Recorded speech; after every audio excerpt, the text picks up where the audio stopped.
Back to my YouTube channel. दोस्तों बात करेंगे हम बीपीएससी टीआरई 3.1 नई शिक्षक भर्ती को लेकर के। यदि आप भी 15 मार्च 2024 को परीक्षा में शामिल हो रहे हैं तो वीडियो काफ़ी महत्वपूर्ण है। और बीपीएससी ऑफिशियल अपडेट ये है कि जो टेट 2024 की परीक्षा तिथियां हैं, यानी कि जो आगामी परीक्षा होने वाली है उससे रिलेटेड कई महत्वपूर्ण बिंदुओं पर हम लोग चर्चा करने वाले हैं। तो टेट 2024 के संबंध में 9वीं 10वीं और 11वीं 12वीं की परीक्षा को लेकर के और 1 to 5 और 6 to 8 ओएमआर को लेकर के एक गलती परीक्षा से जो है बाहर, इसको लेकर के एडमिट कार्ड में गलती, यानी कि जिन अभ्यर्थियों का 15 तारीख को पेपर है, यदि एडमिट कार्ड में कोई भी त्रुटियां हैं तो उसको कैसे आप सुधार कर सकते हैं और परीक्षा केंद्र में बदलाव को लेकर के क्या कुछ अपडेट है, सारा अपडेट आपको इस वीडियो के माध्यम से मिलेगा। तो वीडियो को लाइक शेयर करिएगा और चैनल पर पहली बार विजिट किए तो चैनल को भी सब्सक्राइब कर लीजिएगा यदि वीडियो अच्छा लगे तो। चलिए सबसे पहले बात करेंगे थोड़ा सा यहाँ पे देखिए पेपर न्यूज में जो निकल के आई है आपकी परीक्षा के लिए काफी महत्वपूर्ण है। देखिए यहाँ पे 15 मार्च को होनी है तीसरी श्रेणी की शिक्षक नियुक्ति परीक्षा। निगरानी के लिए बनेंगे कंट्रोल रूम और 4.25 लाख परीक्षार्थी 415 केंद्रों पर देंगे परीक्षा। ये तो आपकी परीक्षा केंद्र को लेकर के हो गई कि यानी कि 415 केंद्रों पर आपकी परीक्षा जो है वो होने वाली है और सीसीटीवी कैमरे जो लगे होंगे। आपको ब्लूटूथ, वाईफाई, गैजेट, इलेक्ट्रॉनिक इस प्रकार की कोई भी मल्टीमीडिया चीजें नहीं लेके जानी है परीक्षा में, इस चीज को भी ध्यान रखिएगा। और आपका E admit card QR code scanning जो होगा, यानी कि आपका जो ओएमआर सीट पे भी क्यूआर कोड होता है और आपके एडमिट कार्ड पे भी क्यूआर कोड होगा, तो उसकी स्कैनिंग की जाएगी और अच्छे तरीके से जांच पड़ताल की जाएगी। फेशियल रिकग्नाइजेशन और ओएमआर सीट के बारकोड की भी स्कैनिंग की जाएगी। ठीक है, तो ये सारी चीजें, बायोमेट्रिक भी आपका कराया जाएगा परीक्षा केंद्र को लेकर के। अब इसी प्रकार से दूसरा यहाँ पे अपडेट जो निकल के आया था उसको यहाँ पे देख लीजिए। एक सेकेंड, यहाँ देखिए एडमिट कार्ड की 2 प्रतियों को लेकर के केंद्र पर जाना है आपको। आपके पास 2 एडमिट कार्ड होने चाहिए। ठीक है, एक आपका एडमिट कार्ड आपके पास रहेगा और दूसरा जो होगा वो परीक्षा केंद्र पर आपको जमा करना पड़ेगा। यहाँ तक आपको सारी चीजें समझ गई होंगी। अब यहाँ देखिए ऐसी कोई चीजें नहीं है जो आपके लिए बताने की जरूरत है। अध्यापक नियुक्ति प्रतियोगिता, यानी कि अध्यापक नियुक्ति परीक्षा में पदाधिकारियों को समय पर ड्यूटी पर पहुंचने का निर्देश दिया जाएगा। ये तो हो गया आपका। पर यहाँ पे अधिकारियों के लिए जो 15 तारीख को पेपर है उसको लेकर के निगरानी के लिए इन्होंने थोड़ी सी अपडेट यहाँ पे देख लीजिए। पहली से 5वीं कक्षा के लिए 2.14 लाख जो है अभ्यर्थी होंगे शामिल, यानी कि 2,14,000 अभ्यर्थी जो है शामिल होंगे। शिक्षक भर्ती परीक्षा कल 2 घंटे पहले पहुंचना होगा परीक्षा केंद्र पर। ये चीज आप लोग काम करिएगा, आप परीक्षा केंद्र पर जा रहे हैं तो आपको टाइम से पहुंच जाना है। ये नहीं कि आज इतना टाइम हम इतने बजे निकलेंगे तो पता चले कि गेट जो है क्लोज हो जाए और आपको एंट्री न दिया जाए। ठीक है, ये सारी चीजें हैं। यहाँ पे देखिए आपको टाइमिंग का तो पता ही होगा कि कब से कब जाए। देखिए पहली पाली में, यानी कि प्रथम पाली में आपका 6 to 8 के लिए परीक्षा है और द्वितीय पाली में आपका पीआरटी का पेपर कराया जाएगा। इसको भी आप लोग ध्यान दीजिएगा। ये दरभंगा से अपडेट है कि 24 केंद्रों पर होगी बीपीएससी शिक्षक नियुक्ति परीक्षा को लेकर के और 12,000 अभ्यर्थी जो है वहां पे शामिल होंगे। जिले में परीक्षा के लिए निर्धारित केंद्र भी बनाए गए हैं अलग अलग जगहों पे। बीपीएससी की तरफ से एक ओएमआर सीट को लेकर के यहाँ पे एक अपडेट दी गई थी और यहाँ देखिए इन्होंने कई पॉइंट्स यहाँ पे रखे थे परीक्षा को लेकर के, उसको यहाँ पे आप समझ लीजिए। देखिए यहाँ पे ये तो आपको टाइम से पहुंचना है 2 घंटे पहले, 1 घंटे पहले। और यहाँ पे दूसरे नंबर पे इन्होंने बात किया है कि ओएमआर सीट में क्वेश्चन बुकलेट का सीरीज अंकित रहेंगे और अभ्यर्थी ओएमआर आंसर सीट में क्वेश्चन बुकलेट की संख्या लिखेंगे और रोल नंबर अनुक्रमांक का केवल गोला रंगना सुनिश्चित करेंगे। आप यहाँ पे समझ लीजिए, जैसे देखिए मान लीजिए बुकलेट, क्वेश्चन बुकलेट का जो सीरीज होगा, मान लीजिए ए होगा।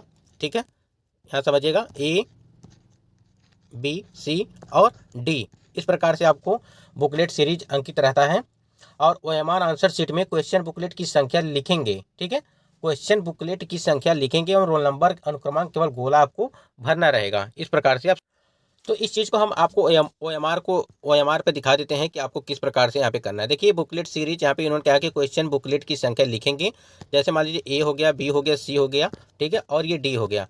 तो इस प्रकार से आपको सारी चीज़ें यहाँ पे लिखनी पड़ेंगी। जिसका भी जो बुकलेट सीरीज होगा वो आपको लिखना पड़ेगा। और उसके बाद से रोल नंबर को क्या है, रोल नंबर आपका भरा रहेगा पहले से, उस पर सिर्फ आपको गोला रंगना रहेगा। एक बार यहाँ पे दिखा देते हैं ओएमआर सीट में, क्योंकि काफ़ी ज़्यादा गड़बड़ी हो जाती है। आप स्क्रीन पे देख पा रहे होंगे ये ओएमआर सीट है और यहाँ पे देखिए, यहाँ पे आपका नाम लिखना है। ठीक है, यहाँ पे आपको नाम लिखना है, विषय का नाम लिखना है और यहाँ पे अनुक्रमांक के गोलों को सावधानी पूर्वक भरना है। यहाँ पे आपको अनुक्रमांक भरा रहेगा, आपका जो भी रोल नंबर रहेगा वो पहले से फिल रहेगा, सिर्फ आपको यहाँ पे गोले ही भरने हैं। ठीक है, तो जो आपका रोल नंबर रहेगा उसी के हिसाब से आप यहाँ पे अंकों को गोला, यहाँ पे आपको गोले ही सिर्फ भरने रहेंगे, यानी कि गोला रंगना रहेगा। ठीक है, ये हो गया। अब यहाँ पे जो दूसरा नंबर पॉइंट पे कहा गया था, यानी कि जो नोटिस में कहा गया है, ये जो आप देख रहे हैं बुकलेट सीरीज वाला, ये आपको यहाँ पे लिखना रहेगा। ठीक है, बुकलेट सीरीज यहाँ पे आपको लिखना रहेगा। मान लीजिए बुकलेट सीरीज आपका ए होगा या तो बी होगा या तो सी होगा या तो डी होगा। तो इस प्रकार से आपको यहाँ पे लिखना पड़ेगा और उसके नीचे फिर गोला यहाँ पे रंगना होगा। इस प्रकार से ये तो यही चीज़ उन्होंने वहाँ पे नोटिस में मेंशन किया है। आप एक चीज़ समझ लीजिए, आप कितनी भी तैयारी कर लीजिए, अगर आप ओएमआर सीट भरने में गलती कर दे रहे हैं तो आपकी जो भी तैयारी रहेगी वो पूरा समझिए कि शून्य मान लिया जाएगा एक तरह से, अगर कोई भी गलती हो गई तो। इसलिए ओएमआर सीट भरने में आपको सिर्फ ध्यान ये देना है कि भले ही 5 मिनट आपका अधिक टाइम लग जाए, लेकिन ओएमआर सीट को जो है अच्छे तरीके से भरिएगा। अब यहाँ पे एक सवाल और है कि जो लैंग्वेज वाला पेपर यानी कि जो भाषा अर्हता वाला है 30 नंबर का, ये तो आपका क्वालिफाइंग पेपर है। और यहाँ पे जो आपका सामान्य अध्ययन के लिए जो भी है आपके टोटल प्रश्नों की संख्या वो 150 पे है।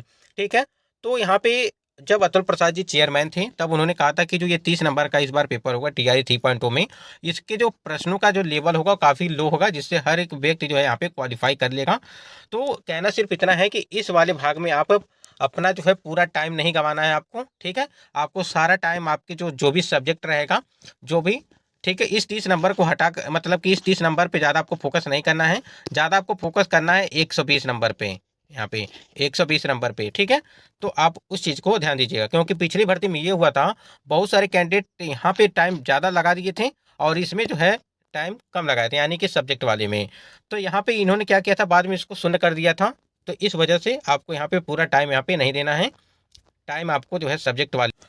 अब यहाँ पे अभ्यर्थी जो परेशान हैं, यह स्टेट 2024 की परीक्षा तिथियों को लेकर के आपको एक चीज़ दिखाना चाहती है। और 9वीं 10वीं की और 11वीं 12वीं की जो परीक्षा तिथियां हैं वो संभावित तिथियां आपको बताई गई हैं, वो बताई गई हैं 5 अप्रैल। ठीक है, 5 अप्रैल 2024 को आपकी परीक्षा तिथियां वो बताई गई हैं। तो इसको यहाँ पे जो यह स्टेट 2024 की परीक्षा है अभी तक तो ये निर्धारित की नहीं गई है। निर्धारित तो की गई थी 1 मार्च से लगा करके 20 मार्च के आसपास जो आपकी परीक्षा तिथियां वो निर्धारित की गई थी, लेकिन किसी कारणवश आपकी परीक्षा अभी तक जो है टल रही है। और आपके कई प्रकार के 5 प्रकार जो है डमी एडमिट कार्ड भी वो जारी किए गए, संशोधन किया गया और आवेदन के लिए भी आपको मौका दिए गए। एक अपडेट निकल के आई, देखिए अगर हम बात करें यह स्टेट कैंडिडेट के अभ्यर्थियों के लिए, और जो आपके 9वीं 10वीं और 11वीं 12वीं बीपीएससी टीआरई 3 को कैंडिडेट हैं जिनकी परीक्षा निर्धारित की गई है 5 अप्रैल को। यहाँ देखिए लोकसभा चुनाव की घोषणा जो है 16 और 17 को संभव है। ठीक है, नई दिल्ली लोकसभा चुनाव की घोषणा को लेकर के उल्टी गिनती शुरू हो गई है। अब कभी भी किसी भी ऐलान हो सकता है, यानी कि कभी भी किसी भी समय जो है फिलहाल मिल रहे संकेतों के अनुसार 16 और 17 मार्च को इसकी घोषणा की जा सकती है। और 2019 में लोकसभा चुनाव की तारीखों का ऐलान जो है वो 10 मार्च को ही कर दिया गया था। हालांकि मतदान की घोषणा से पहले चुनाव आयुक्तों के दोनों खाली पदों को भरा जा सकता है। यहाँ पे देखिए सिर्फ इसको दिखाने का सिर्फ ये मतलब है कि जो यह स्टेट वाले कैंडिडेट हैं, अगर ये प्रक्रिया चलती रही, मतलब कि अगर ये चुनाव वाला जो माहौल है अगर ये 16 से स्टार्ट हो गया तो आपकी परीक्षा में और भी देरी वो होने लगेगी, क्योंकि आपको बता दें परीक्षा में और देरी होने लगेगी। इसलिए जितने भी कैंडिडेट हैं, तो इसको देखते हुए अगर 16-17 से स्टार्ट हो जाती है चुनाव का जो प्रक्रिया है, तो कहीं ना कहीं परीक्षा तिथियां जो है वो आगे बढ़ सकती हैं। अगर बात करें यहाँ पे, और जो आपकी 5 अप्रैल को आपकी जो 9वीं 10वीं की परीक्षा है उसको लेकर के अगर बात करें, तो 9वीं 10वीं की परीक्षा वो 5 अप्रैल को बताई गई है। लेकिन इसी बीच जो चुनाव का माहौल है उसको देखते हुए 17 मार्च के दिन को आरक्षित रखा है।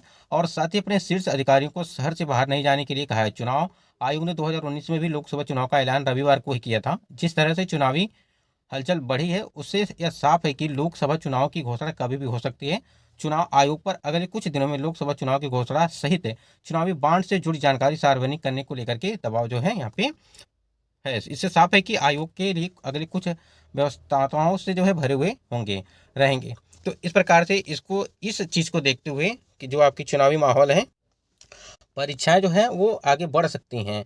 क्योंकि अभी तक बताया गया था कि आपकी जो है 15 तारीख को तो एग्ज़ाम है, और आपको पता होगा कि 16 तारीख को आपका जो है ये 9वीं 10वीं का आपका एग्ज़ाम था, लेकिन बीपीएससी टीआरई 3.0 का उसको टाल दिया गया था। यही सब रीजन जो है निकल के आ रहे हैं। एडमिट कार्ड को लेकर के बात करें, अगर देखिए एडमिट कार्ड जितने भी कैंडिडेट का यदि कोई भी त्रुटि है तो आप डिक्लेरेशन फॉर्म जरूर भर के ले जाइएगा, और अपना फोटो जरूर रखिएगा अपने पास। डिक्लेरेशन फॉर्म भी रखिएगा, फोटो भी रखिएगा, भर लीजिएगा डिक्लेरेशन फॉर्म। डिक्लेरेशन फॉर्म में सिर्फ यही भरना है, आपका रजिस्ट्रेशन नंबर, रोल नंबर, आपका नाम। ठीक है, ये सारी चीज़ें सिर्फ यही सब फिल करनी है, और सिग्नेचर चाहिए आपको हिंदी इंग्लिश में दोनों में। उसके बाद परीक्षा केंद्र में बहुत सारे कैंडिडेट ऐसे होंगे जिनका परीक्षा केंद्र अलग अलग शिफ्ट में जो आपका पेपर जैसे 6 to 8 और 1 to 5 का, तो उनका सेंटर जो है अलग अलग ज़िलों में होगा। तो कहीं ना कहीं ये ज़्यादा दिक्कत हो रही है। तो आपसे सिर्फ ये कहना है कि जिस सब्जेक्ट का जो भी आप किसी भी वर्ग का आपकी तैयारी जिस वर्ग में अच्छी हो उसका पेपर आप दीजिए। ठीक है, वैसे ऐसा होता नहीं, बहुत ही कम ही देखने को मिलता है।